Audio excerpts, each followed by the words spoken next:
बच्चों नमस्ते। हम बात कर रहे थे गत कालांश में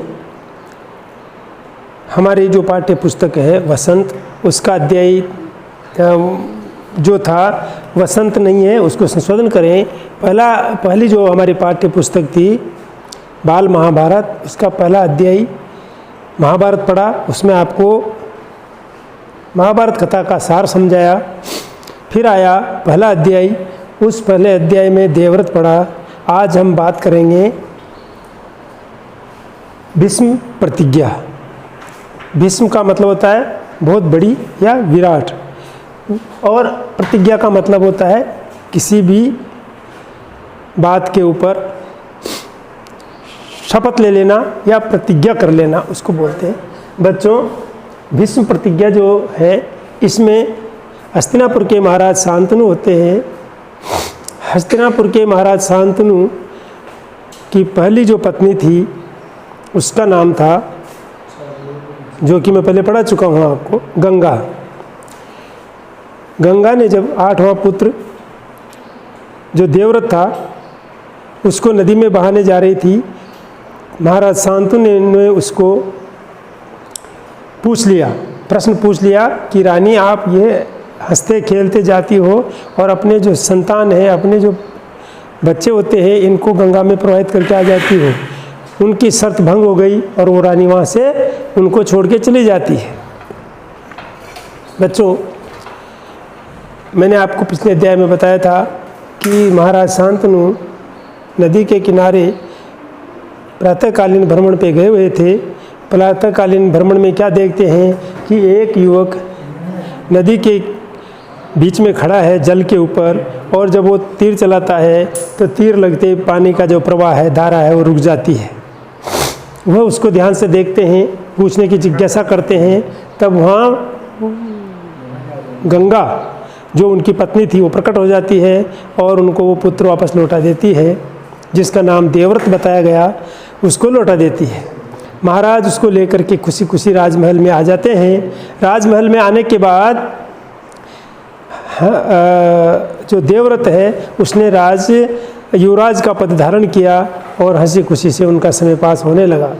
4 वर्ष गुजर गए। 4 वर्ष के पश्चात एक दिन महाराज प्रातःकालीन भ्रमण पे गंगा के किनारे गए थे। वहीं पे उनको एक तरुणी क्या दिखाई दी? तरुणी बच्चों शब्द है, इसका मतलब स्त्री होता है। ये स्त्री का पर्याय, महिला का पर्यायवाची है स्त्री का। तरुणी नजर आई जो अप्सरा से कम नहीं थी, बहुत सुंदर थी। महाराज गंगा के विछोह के बाद, विछोह मतलब बिछुड़ जाने के बाद बहुत दुखी थे। उन्होंने उसको, उस स्वरूप को देखा तो उनके मन में जिज्ञासा हुई कि इतनी सुंदर तरुणी जो है उसको उनको पत्नी बनाने की इच्छा प्रकट की। उस युवती ने महाराज शांतनु से कहा कि महाराज ठीक है, लेकिन मेरे पिता जो मल्लाहों के सरदार हैं, आप उनसे बात कीजिए, तभी ये संभव है। महाराज शांतनु जो है उसके ऊपर मोहित हो चुके थे। उन्होंने मल्लाहों के सरदार को बुलवाया, उससे बातचीत की। उन मल्लाहों के सरदार ने पूरी जो वाक्य था उसको, पूरे वाक्यांश को ध्यान से सुना। वाक्य क्या था पूरा उन्होंने सुन कर के उस पर गौर किया। मल्लाहों के सरदार ने कहा कि महाराज मेरी एक ही शर्त है कि मेरी जो पुत्री है सत्यवती, उसकी होने वाली संतान ही आपके हस्तिनापुर के राज के उत्तराधिकारी बनेगी। इस बात को महाराज शांतनु जो है सुन तो सके, लेकिन उसके ऊपर विचार नहीं कर पाए।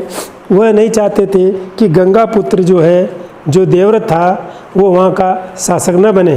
वह योग्य था, तो वह इस बात को अपने दिल के छोटे से कोने में दबा के बैठ गए।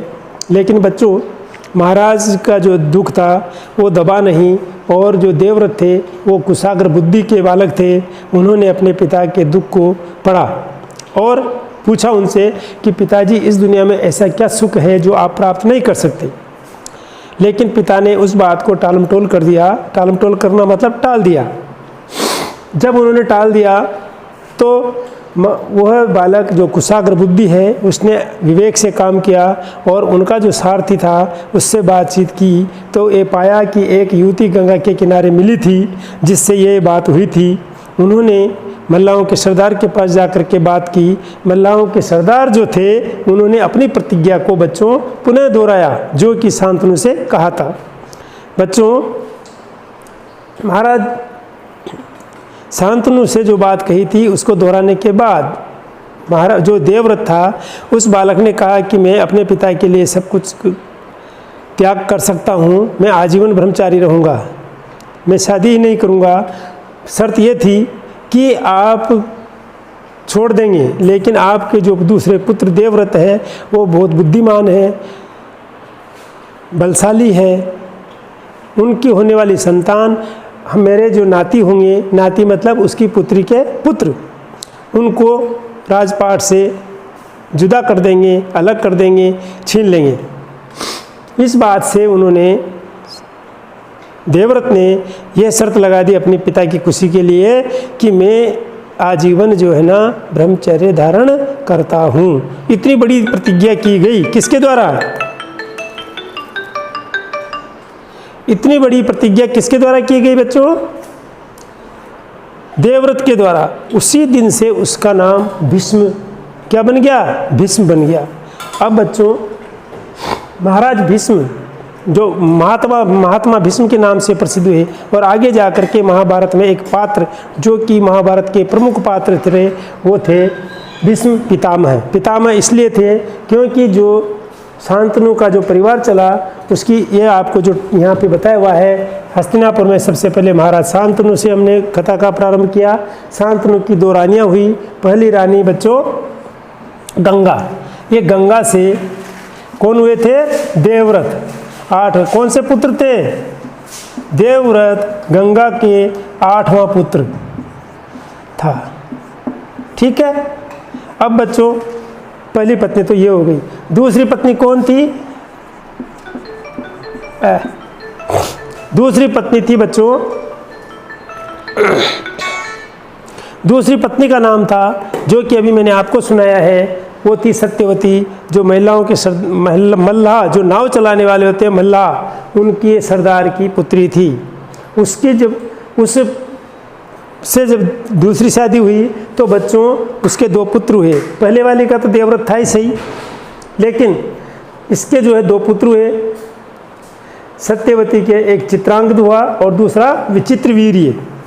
बच्चों चित्रांगद बड़ा था, उसको युद्ध में मारा जाता है वो, तो उसके बाद विचित्रवीर्य को उसकी शादी नहीं हुई थी, उसके कोई संतान नहीं थी, लेकिन युद्ध में मारे जाने के बाद दूसरा जो पुत्र था विचित्रवीर्य वो हस्तिनापुर का राजपाट संभालने के योग्य था, उसको राजगद्दी पे बिठाया गया। फिर बाद में क्या हुआ, उसके 2 रानियाँ थी। इसकी रानियों की कथा भी हम आगे पढ़ेंगे, आप सिर्फ अभी नाम याद रखना, एक अंबिका और एक अंबालिका। बच्चों अंबिका से तो धृतराष्ट्र जो पुत्र, एक पुत्र को जन्म हुआ और दूसरा जो है अंबालिका से पांडु नाम रखा गया उसके पुत्र का। 2 पुत्र हुए। अब 2 पुत्र हुए बच्चों, ये महाराज शांतनु का जो है वंश है। इस तरह से यहाँ आ जाते हैं। फिर हम महाभारत में जो बात पढ़ते हैं, महाभारत कथा में जो आगे वृत्तांत आएगा उसमें धृतराष्ट्र और पांडु की जो संतानें हुई, धृतराष्ट्र की संतान कौरव हुए और महाराज पांडु जो है उनकी संतान जो है क्या बने, किस किस नाम से जाने गए? पांडव के नाम से। बच्चों धृतराष्ट्र जो है वो जन्मांध थे। जन्मांध का मतलब होता है बच्चों जब से उन्होंने जन्म लिया तभी से वो नेत्रविहीन थे, उनको दृष्टि नहीं थी। तो बच्चों ये बात हमने यहाँ तक समझी। इसका वृत्तांत हमारे महाभारत कथा जो हम पढ़ेंगे उसमें आगे आएगा कि ये दोनों जो है उसको आगे इन दोनों वंशों में, एक वंश तो एक ही था लेकिन कौरव और पांडवों में फिर महाभारत का युद्ध हुआ है। उसमें बीच बीच में हम सारे अध्याय पढ़ेंगे जिसमें से एक एक करके आगे बढ़ते जाएंगे, जिसकी आपको रहेगी। यहाँ तक आपको देवव्रत पढ़ाया, देवव्रत के बाद भीष्म प्रतिज्ञा जो नाम से ये दूसरा अध्याय है ये पढ़ाया। भीष्म प्रतिज्ञा किसने की थी बच्चों? भीष्म का मतलब होता है बहुत बड़ी प्रतिज्ञा, बहुत विकट। बहुत ही बड़ी प्रतिज्ञा की उसने, यहाँ तक कि उसने अपने पिता की खुशी के लिए सर्वस्व त्याग दिया, उसका भविष्य ही खत्म कर लिया उसने। मतलब उसने आजीवन ब्रह्मचर्य धारण करने का वचन ले लिया। इतना भीषण, इतना बड़ा प्रतिज्ञा की उसने, इस वजह से उसका नाम भीष्म रहा। और भीष्म जो है महाभारत में किस नाम से जाने जाते हैं? भीष्म पितामह, क्योंकि वो पांडवों और कौरवों के क्या थे? पितामह, उनके दादा क्या हो गए? धृतराष्ट्र परदादा हो गए। इनके बराबर के भाई थे। किनके? चित्रांगद के बराबर के भाई थे, तो ये इनके दादा हुए और वो दादा के भाई हुए, इसलिए पितामह बोलते हैं उनको। और भीष्म इसलिए बोलते हैं क्योंकि उन्होंने ऐसी प्रतिज्ञा की, तो उनका नाम देवव्रत से भीष्म कहलाया। ये है इस वृत्तांत का सारांश। अभी बात आ जाती है बच्चों, यहाँ पे 2-3 कठिन शब्द आए थे। वैसे तो तरुणी का मैंने आपको बता दिया, स्त्री होता है। उद्विग्न, निराश और उद्विग्न का मतलब होता है, मतलब बिल्कुल निराश हो जाना या अपना जो मन है उसमें निराशा उत्पन्न हो जाना, उसको उद्विग्न बोलते हैं। नाती, नाती शब्द आया बच्चों।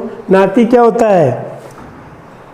जो किसी व्यक्ति का पुत्र होता है, उसके पुत्र, जो पुत्र के पुत्र तो क्या कहलाते हैं? पौत्र। और यहाँ पे पुत्री जो होती है, उसके जो संतान होती है, उनको नाती बोलते हैं। क्या बोलते हैं? नाती। ये भी आपको तीनों बता दिया। अब बात आ जाती है बच्चों, ये जो हमारा अध्याय है ये पूरा हो गया। इसका वृत्तांत मैंने आपको पूरा सुना दिया है। इसमें जो भी कठिन, इसके अलावा भी हैं कठिन शब्द आपको हो सकते हैं, ठीक है। कुल नायक, आपको कठिन और भी लग सकते हैं। मुझे लगा कि मेरे हिसाब से मैंने यहाँ लिख दिया कुल नायक। कुल नायक का मतलब, कुल का मतलब होता है वंश। कुल का मतलब क्या होता है बच्चों? वंश। और नायक मतलब लीडर, मतलब महत्वपूर्ण व्यक्ति, महत्वपूर्ण पद के ऊपर विराजित, सुशोभित, वो कुल नायक हो जाएगा, ठीक है। और ब्रह्मचारी, ब्रह्मचारी में ब्रह्मचारी जो गृहस्थ में प्रवेश नहीं करते, जो गृहस्थ जीवन को नहीं जीते, वो ब्रह्मचारी कहलाते हैं। जो शादी नहीं करते, गृहस्थी नहीं बसाते, वो। तो इस तरह से कुरुक्षेत्र, महात्मा भीष्म शांतनु के बाद से कुरुक्षेत्र युद्ध का अंत होने तक, ये जो क्या थे? महात्मा जो भीष्म हुए, ये महात्मा भीष्म शांतनु से लेकर, इस शांतनु के वो संतान थे, वहाँ से लेकर के जब कुरुक्षेत्र में युद्ध हुआ, कौन सा युद्ध हुआ कुरुक्षेत्र में? कुरुक्षेत्र है, ये जो भी वर्तमान हरियाणा में है, वहाँ पे युद्ध हुआ, कुरुक्षेत्र में युद्ध हुआ। उसका नाम क्या रहा? महाभारत। महाभारत, महाभारत जो है कुरुक्षेत्र के मैदान में हुआ। तो वहाँ पे इस युद्ध के अंत तक जो है ये भीष्म, महात्मा भीष्म जो है मौजूद रहे। उन्होंने इस पूरी महाभारत के युद्ध को देखा, लड़ा और देखा है। और जब वो युद्ध खत्म हुआ, उसके अंत में फिर उन्होंने प्राण त्याग किया है, ठीक है बच्चों।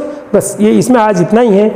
आपको इस कथा को इस तरह से याद रखनी है बच्चों, कि जैसे हम एक कोई कथा या कहानी सुनते हैं, अगर हम इसको ध्यान से सुनेंगे तो आपको कोई भी नहीं। और महाभारत सीरियल अगर आपके यहाँ टीवी में अभी भी आ रहा है तो आप उसको देखें, वो शिक्षाप्रद है, क्योंकि आपके पाठ्यक्रम में है, इसलिए मैं आपको सलाह दे रहा हूँ। और की सलाह नहीं देता हूँ। ज्ञानवर्धक जो होता है, जो आपसे जुड़ा हुआ चीज़ है, उसको देखें। इसी प्रकार कक्षा जो 6 क्लास है, कक्षा 6 है, उसमें बाल महाभारत है। अगर सीरियल आ रहा है कहीं किसी न किसी चैनल पे, अभी 1-1.5 महीना पहले तो आ रहा था, अब दूसरे चैनल पे अगर आ रहा है तो वो बच्चे उसको देखें, ठीक है। Okay, thank you.